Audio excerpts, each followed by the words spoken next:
La hierba se seca, la flor se cae, pero la palabra de Dios vive y permanece para siempre. Creemos en esta declaración del profeta.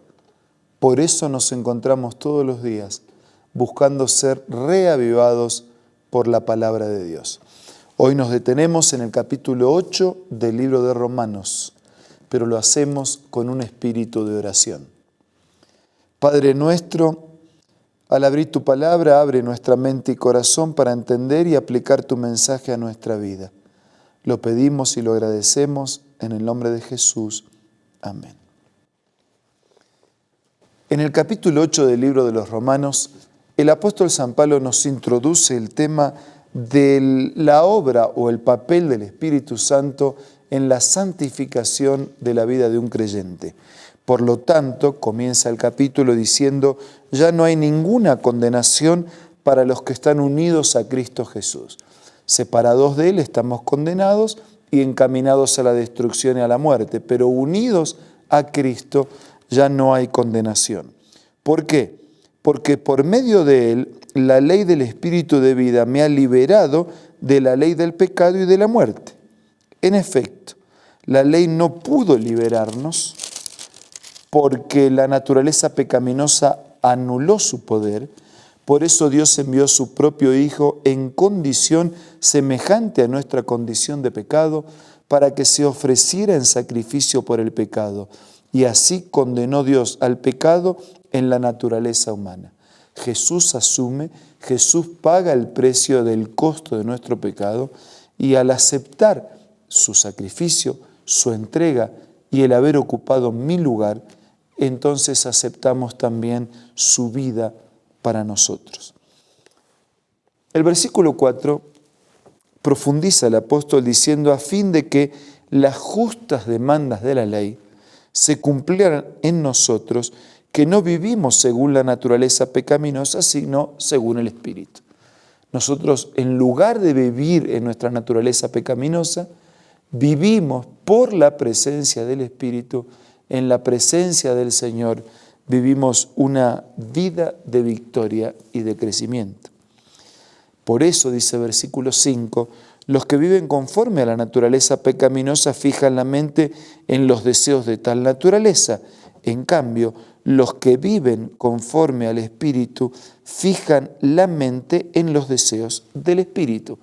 En lugar de fijar en nuestra naturaleza pecaminosa o en el pecado, fijamos en Cristo, en su palabra y en su Espíritu. Versículo 6. La mentalidad pecaminosa es muerte, mientras que la mentalidad que proviene del Espíritu es vida y paz. Un contraste muy claro y muy convincente en su explicación. La mentalidad pecaminosa, separados de Dios, nos conducimos hacia la muerte. Mientras que la mentalidad que proviene del Espíritu, es decir, de la presencia de Dios, nos provee de vida y de paz. La mentalidad pecaminosa es enemiga de Dios porque no se somete a la ley de Dios ni tampoco puede hacerlo. Y los que viven según la naturaleza pecaminosa no pueden agradar a Dios. Sin embargo, dice versículo 9, ustedes no viven según la naturaleza pecaminosa, sino según el Espíritu, si es que el Espíritu de Dios vive en ustedes. Y si alguno no tiene el Espíritu de Cristo, no es de Cristo. Pero si Cristo está en ustedes, el cuerpo está muerto a causa del pecado, pero el Espíritu que está en ustedes es vida a causa de la justicia. Y si el Espíritu de aquel que levantó a Jesús de entre los muertos vive en ustedes, el mismo que levantó a Cristo de entre los muertos también dará vida a sus cuerpos mortales por medio de su Espíritu que vive en ustedes. De manera que la presencia del Espíritu de Dios en la vida del creyente provee, en primer lugar, seguridad. En segundo lugar, transmite el poder de la palabra y de la presencia de Dios. En tercer lugar, provee de vida. Y continúa el apóstol en su mensaje describiendo en profundidad este tema y lo hace de esta manera. por tanto, hermanos, tenemos una obligación, pero no es la de vivir conforme a la naturaleza pecaminosa, porque si ustedes viven conforme a ella, morirán. Pero si por medio del Espíritu dan muerte a los malos hábitos del cuerpo, vivirán. Porque todos los que son guiados por el Espíritu de Dios son hijos de Dios. En contraste, entonces, la muerte y la vida de pecado y la vida en la presencia de Dios. Un camino que conduce a la destrucción y a la muerte y otro camino que conduce hacia la salvación y hacia la vida. Por eso dice, los que son guiados por el Espíritu de Dios son hijos de Dios y se dirigen hacia la vida. Versículo 15. Y ustedes no recibieron un espíritu que de nuevo los esclavice al miedo, sino el espíritu que los adopta como hijos y les permite clamar Abba Padre. Una manera cariñosa, dirigida y reconociendo a Dios como papá, como padre. Entonces dice que somos adoptados como sus hijos y por eso decimos papá, papito. Tenemos un padre, ese padre que nos había creado, de quien nos separamos y nos independizamos para hacer nuestra vida y a quien podemos volver siendo aceptados nuevamente como sus hijos especiales.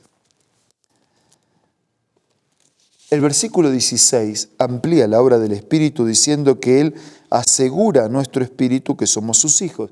No solo nos hace hijos de Dios, sino también que nos asegura que somos sus hijos. 17. Y si somos hijos, somos herederos. Y si somos herederos, somos coherederos con Cristo. Pues si ahora sufrimos con Él, también tendremos parte con Él en su gloria. Solo el Hijo recibe la herencia de sus padres, los hijos. De manera que dice, si somos hijos, entonces somos herederos. Pero más que herederos, somos coherederos con Cristo. De un universo, pero más que de un universo, de una vida para siempre. Desde el versículo 18 en adelante se nos habla de la gloria futura en contraste con el sufrimiento actual. Y Pablo lo describe así magistralmente. De hecho, considero que nada se comparan los sufrimientos actuales con la gloria que ha de revelarse en nosotros. La creación aguarda con ansiedad la revelación de los hijos de Dios, porque fue sometida a la frustración. Esto no sucedió por su propia voluntad, sino por la del que así lo dispuso. Pero queda la firme esperanza de que la creación misma ha de ser liberada de la corrupción que la esclaviza para así alcanzar la gloriosa libertad de los hijos de Dios. Es que cuando el pecado entró también impactó sobre la naturaleza, sobre la creación. Y nosotros vemos la mancha del pecado en una naturaleza, en una vegetación, en un mundo, en un ambiente deteriorado por la mancha del pecado. Por eso dice versículo 22, sabemos que toda la creación todavía gime a una como si tuviera dolores de parto. Pero no solo la creación gime, sino también nosotros, que ya tenemos las primicias, dice el versículo 23, del Espíritu, gemimos interiormente mientras aguardamos nuestra adopción como hijos, es decir, la redención de nuestro cuerpo. Versículo 24, porque en esa esperanza fuimos salvados, pero la esperanza que se ve ya no es esperanza. ¿Quién espera lo que ya tiene? Pero si esperamos lo que todavía no tenemos, en la espera mostramos constancia, paciencia, perseverancia. Asimismo, en nuestra debilidad, el Espíritu acude a ayudarnos. No sabemos qué pedir, pero el Espíritu intercede por nosotros con gemidos que no pueden expresarse con palabras. La naturaleza gime por el pecado, el ser humano gime por el pecado y el Espíritu Santo gime a nuestro favor, suplicando, rogando, interviniendo, actuando para que podamos ser vencedores. Por eso intercede por nosotros con gemidos que no pueden expresarse con palabras. Y Dios, que examina los corazones, sabe cuál es la intención del Espíritu, porque el Espíritu intercede por los creyentes conforme a la voluntad de Dios. Desde el versículo 28 en adelante nos encontramos con una de las expresiones más lindas del apóstol, que voy a leerlas por su contenido sin pasar por alto nada. Sabemos que Dios dispone todas las cosas para el bien de los que lo aman, los que han sido llamados de acuerdo a su propósito, porque a los que Dios conoció de antemano, los predestinó para ser transformados según la imagen de su Hijo, para que Él sea el primogénito entre muchos hermanos. Jesús es el primogénito, el primero, pero la familia del Señor tiene que completarse. Y a esos que predestinó, y Él predestinó a todos para la salvación, los llamó. Y a los que llamó y aceptaron el llamado, Él los justifica. Y a los que justifica, los glorifica. Es decir, un día le dará una vida para siempre. Entonces, ¿qué vamos a decir? Si Dios está de nuestra parte, ¿quién en contra nuestra? El que no escatimó a su propio Hijo, sino que lo entregó por todos nosotros. ¿Cómo no nos habrá de darnos generosamente junto con Él todas las cosas? ¿Quién acusará a los que ha escogido? Si Dios es el que justifica. ¿Quién condenará si Cristo Jesús es el que murió e incluso resucitó y está a la derecha de Dios e intercede por nosotros? ¿Quién nos apartará del amor de Cristo? Tribulación, angustia, peligro, persecución, hambre, indigencia, violencia. No, por tu causa siempre nos llevan a la muerte y nos tratan como ovejas para el matadero. Sin embargo, dice el apóstol, en todo esto somos más que vencedores por medio de aquel que nos amó. Estoy convencido que ni la muerte ni la vida, ni ángeles, ni demonios, ni presente, ni lo porvenir, ni los poderes, ni lo alto, ni lo profundo, ninguna cosa alguna en toda la creación podrá apartarnos del amor que Dios nos ha manifestado en Cristo Jesús, Señor nuestro. Querido amigo y querido hermano, este es el amor inclaudicable, incomparable de Dios para con usted, para conmigo y para con todos. Aceptemos este amor y correspondamos con ese amor. Vamos a orar.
Señor, te damos gracias por tu inmenso amor con que nos amas y te pedimos nos bendigas para que nosotros podamos ser recíprocos, amarte y hacer tu voluntad. Te lo pido y te lo agradezco todo en el nombre de Jesús. Amén. Nos reencontramos mañana. Muchas gracias.